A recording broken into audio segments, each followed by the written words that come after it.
The Gold Children by the Brothers Grimm. There was once a poor man and a poor woman who had nothing but a little cottage, and who earned their bread by fishing, and always lived from hand to mouth.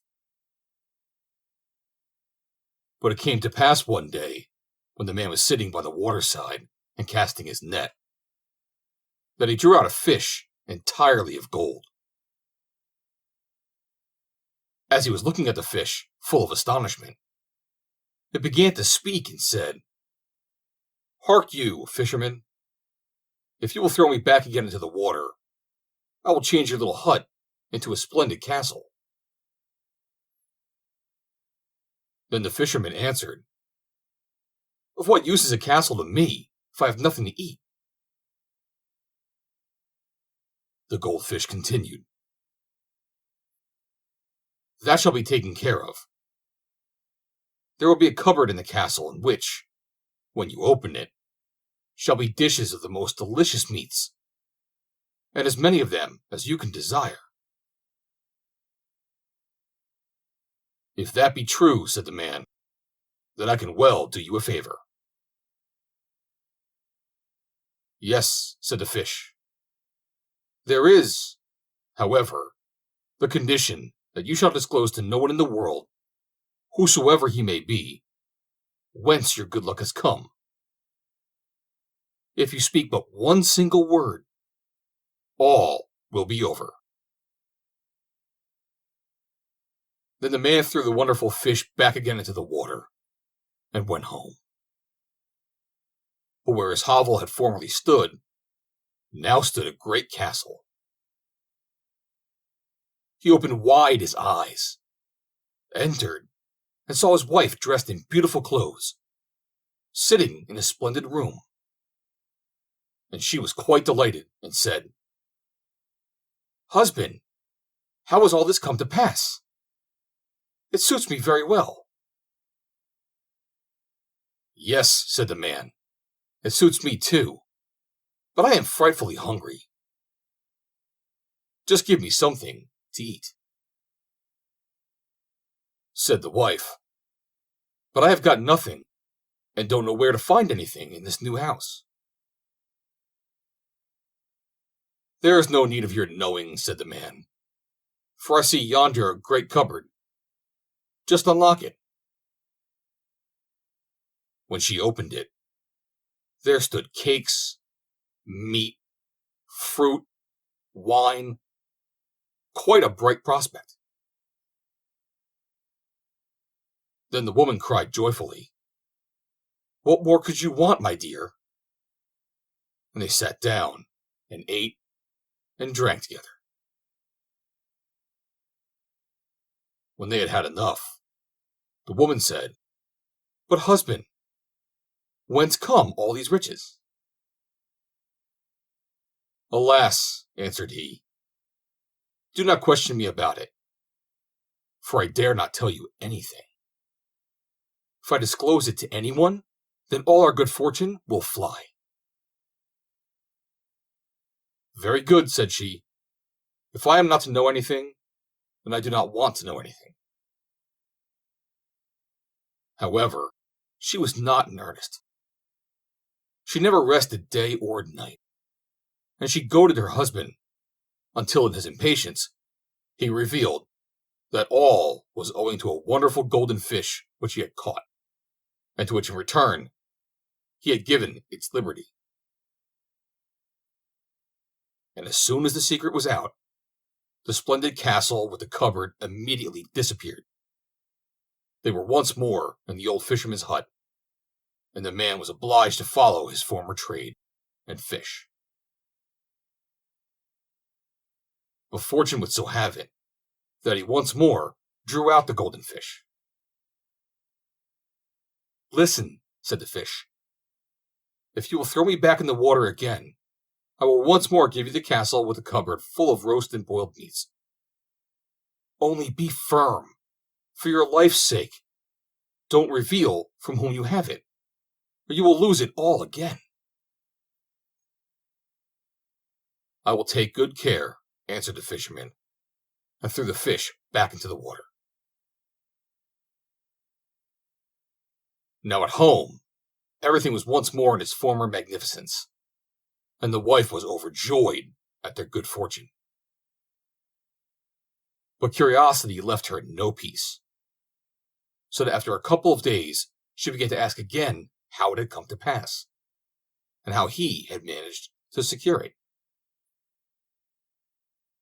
The man kept silence for a short time, but at last she made him so angry that he broke out and betrayed the secret.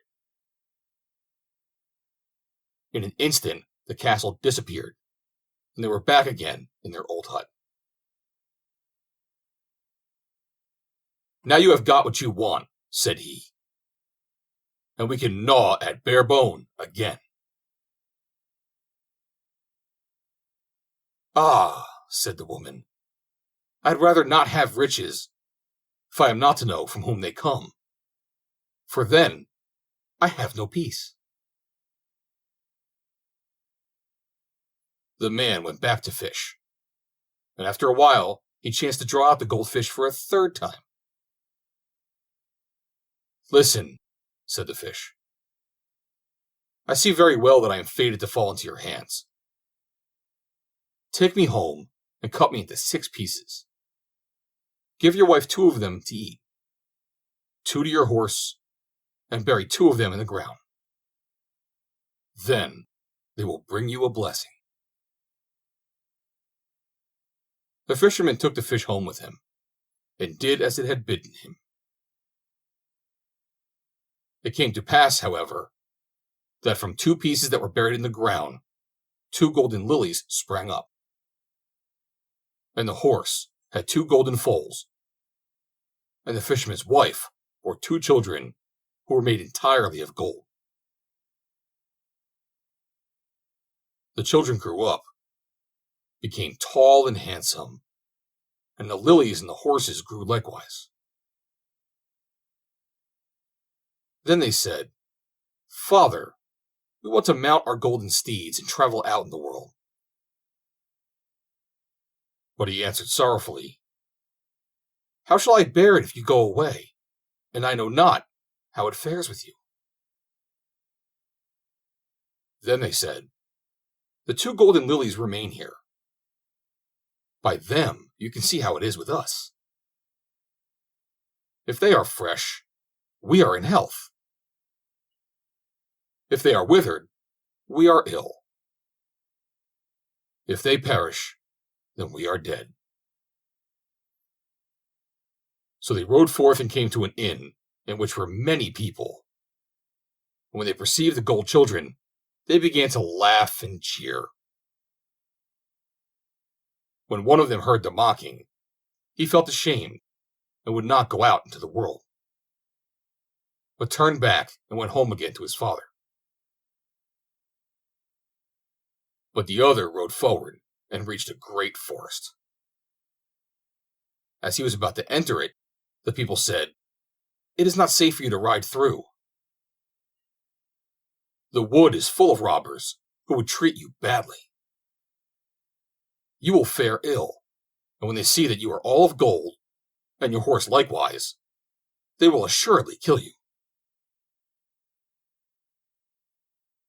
But he would not allow himself to be frightened, and said, "I must and will ride through it." Then he took bearskins and covered himself and his horse with them, so that the gold was no more to be seen, and rode fearlessly into the forest. When he had ridden onward a little, he heard a rustling in the bushes, and heard voices speaking together. From one side came cries of, "There is one!" But from the other, "Let him go! 'Tis an idle fellow, as poor and bare as a church mouse. What shall we gain from him?" So the gold child rode joyfully through the forest, and no evil befell him. One day he entered a village wherein he saw a maiden, who was so beautiful that he did not believe that any more beautiful than she existed in the world. And as such a mighty love took possession of him, he went up to her and said, I love thee with my whole heart. Wilt thou be my wife? He, too, pleased the maiden so much that she agreed and said, Yes, I will be thy wife, and be true to thee my whole life long. Then they were married, and just as they were in the greatest happiness, home came the father of the bride. And when he saw that his daughter's wedding was being celebrated, he was astonished and said, Where is the bridegroom? They showed him the gold child, who, however, still wore his bearskins. Then the father said wrathfully, A vagabond shall never have my daughter, and was about to kill him. Then the bride begged as hard as she could, and said, He is my husband, and I love him with all my heart. Until at last he allowed himself to be appeased. Nevertheless, the idea never left his thoughts.